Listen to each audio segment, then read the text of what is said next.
Olá, liderança cheia do Espírito Santo, liderança MVA. Começar mais um Edificando a Liderança, partilhar com vocês aqui mais um tema para abençoar a sua vida, esboço de célula, não só para você saber o que falar, mas também para você ser edificado e aplicar essa palavra na sua vida, saber como viver. O tema é sabedoria para governar o que é de Deus. Baseado na história de Salomão, quando ele começa seu ministério, lá em 2 Crônicas 1, do verso 8 ao verso 10, ele começa a fazer uma oração, e é uma oração poderosa. A gente vê que ele pede ao Senhor para cumprir a promessa que ele tinha feito ao pai dele, o pai Davi, e pede a Deus para que a terra fosse governada com sabedoria, o povo fosse governado com sabedoria. E é muito importante o último versículo de 2 Crônicas, capítulo 1, versículo 10. Ele fala assim: quem pode governar este teu grande povo? Então, teu grande povo. Ele estava recebendo uma missão de governo. Era rei, ele ia governar, mas percebe? Ele ia governar aquilo que era de Deus, né? Então, ele estava iniciando o reinado dele, ele estava reconhecendo, né? O Senhor é dono, o Senhor é rei dos reis, o Senhor tem a grandeza, não é? O Senhor tem a força. Eu sou limitado, né? Eu tenho minha limitação humana. Então, diante do que é do Senhor, o Senhor me delega o governo para governar o que é dele, né? Então, ele começa a jornada entendendo que, primeiro, tudo é do Senhor.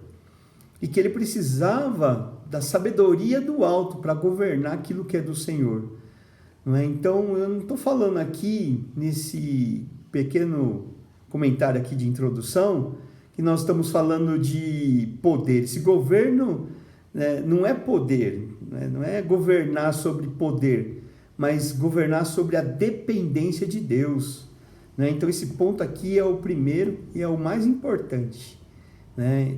Tudo pertence a Deus.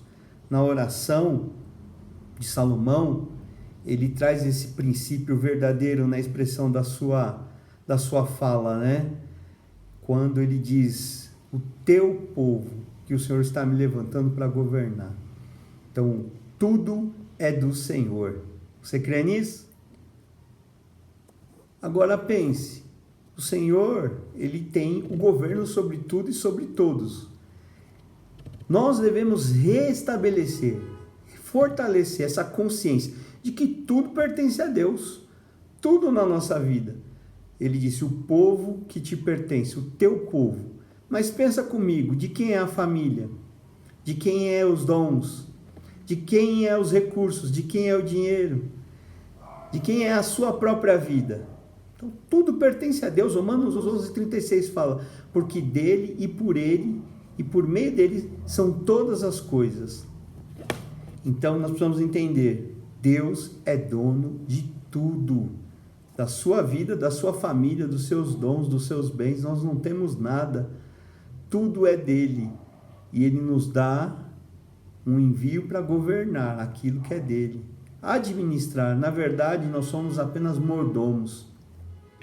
Então nós não temos nada, tudo pertence ao Senhor. E ele está começando o governo dele, não é? Deus estava dando o início do governo do rei Salomão. Então, essa sabedoria que Salomão pede, a Bíblia fala que toda sabedoria para governar é um fruto de temor a Deus, não é? Então, Salomão, ele pede sabedoria a Deus, Deus se agrada, Deus dá, e Deus dá muito mais que sabedoria. Provérbios 9:10 fala assim que o temor do Senhor é o princípio da sabedoria. Mas interessante que ele começa bem a jornada, mas mais tarde ele se perdeu, né? Ele se perde na sabedoria. Por quê? Porque ele renuncia ao temor do Senhor. E sem temor a sabedoria se corrompe, o governo se corrompe, as ações se corrompem. Então o temor, ele estabelece esse limite, é um limite santo. Ele nos faz discernir as coisas. O espírito de sabedoria e de discernimento andam juntos, não é? Então, é um processo que está em Deus, não é? E sem temor, quando se alguém perde o temor, que foi o caso de Salomão, o homem se torna senhor de si mesmo, né? Então ele passa a governar com a sua mente e a governar aquilo que de fato ele acha que é dele, e isso vai se corromper, vai se perder.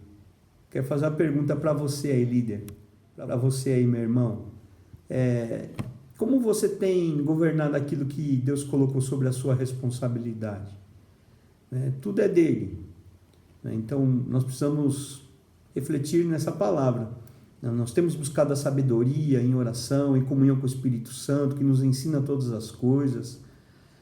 Ou a gente tem agido na experiência da nossa autoconfiança, das nossas emoções, das nossas perspectivas, ou, sei lá, da nossa autoconfiança. Nós precisamos pensar nisso. Então, Salomão, ele era um sinal profético para aquele reino. Então, o Salomão ele foi levantado num tempo que o reino agora seria um reino de paz, de prosperidade, o símbolo do reino do Senhor estabelecido, um símbolo do reino que aumenta, que expande, do governo que se expande. Então, a igreja recebeu autoridade. A igreja, os filhos de Deus, receberam uma missão, receberam aquilo que é do Senhor. Então, Deus nos deu uma chamada para governar, mas governar aquilo que é dele, família, dons, talentos, a vida, a nossa vida é dele. Ele tem o governo. Então, ele nos deu a incumbência de administrar aquilo que é dele. Então, nós precisamos da sabedoria, da santidade, não da vaidade nem do poder, e nem se omitir de andar no espírito correto. Quando Salomão começa, lá em 1 de Reis 3, versos 7 e 9, ele continua nesse espírito correto no início da jornada. Ele diz assim: teu servo está no meio do teu povo, que elegeste, dá, pois, ao teu servo um coração compreensivo, um coração que discerne, um coração que eu quero entender a vontade de Deus, um coração que eu quero fazer aquilo que é do Senhor, mas com a mente do Senhor. Então ele começa nessa jornada profética uma forma de um coração correto, mas isso aponta para o agir profético de Jesus Cristo, Então tem uma referência profética, isso se cumpre lá em Mateus 12, verso 42, que afirma assim: eis aqui está eis aqui está quem é maior do que Salomão. Então Jesus ele é apresentado no espírito da sabedoria, maior do que Salomão. Então Cristo é a plenitude dessa sabedoria revelada. Ele não apenas veio estabelecer o governo, mas ele também governa. Ele revela o coração do Pai através do Espírito Santo. Então nós precisamos dessa sabedoria, nós precisamos da mente de Cristo para viver. O texto diz lá em 1 Coríntios 2,16 que nós recebemos a mente de Cristo.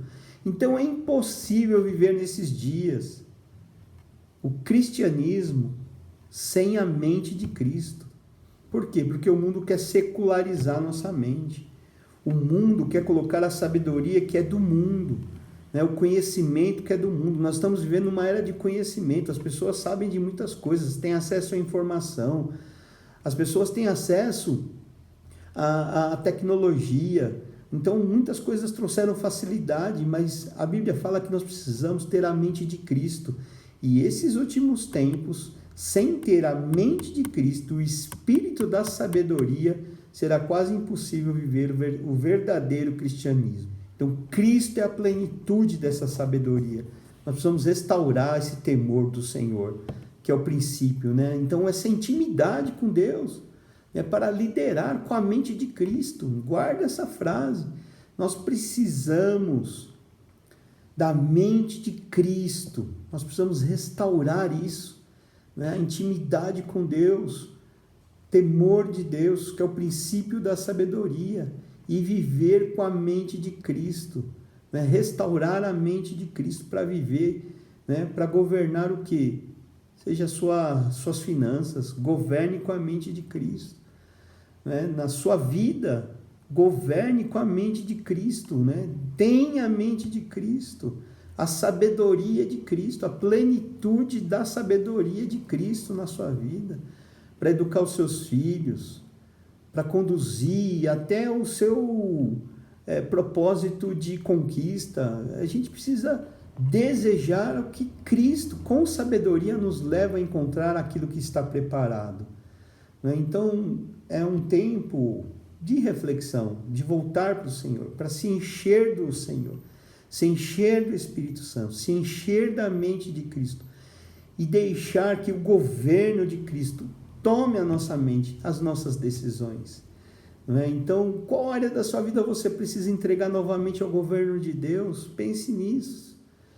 Como o temor do Senhor tem sido expresso nas suas decisões, nas suas escolhas, nas suas prioridades. De que forma você pode buscar sabedoria prática para governar melhor o que Deus te confiou. Então, Salomão, ele termina perdido. Ele perde o temor do Senhor, ele perde a unção do Senhor, perde o governo. E nós não podemos, nesses dias, deixar que a nossa mente se corrompa com os tantos espíritos que têm se levantado de frieza, roubando a fé, roubando a sabedoria, roubando o coração, roubando os pensamentos. Então, que em nome de Jesus, o Espírito Santo de Deus resgate a nossa mente e traga de volta a mente de Jesus Cristo, o Espírito da sabedoria, o Espírito do conhecimento, o Espírito da revelação, dado a nós, traga de novo discernimento, para a gente não ser movido, não ter as escolhas, não decidir, não priorizar, não viver sem a base do governo da mente de Cristo em nossos corações. Que Deus te abençoe, que Deus te fortaleça. Compartilhe aqui qual área da sua vida você precisa restaurar o governo de Deus, com a mente de Cristo. Então, compartilha, eu vou dar o feedback para você. E a gente está terminando mais um aqui, Edificando a Liderança. Esboço curto, mas um tema apropriado. Que Deus te abençoe, fique firme, estamos juntos, até o nosso próximo encontro.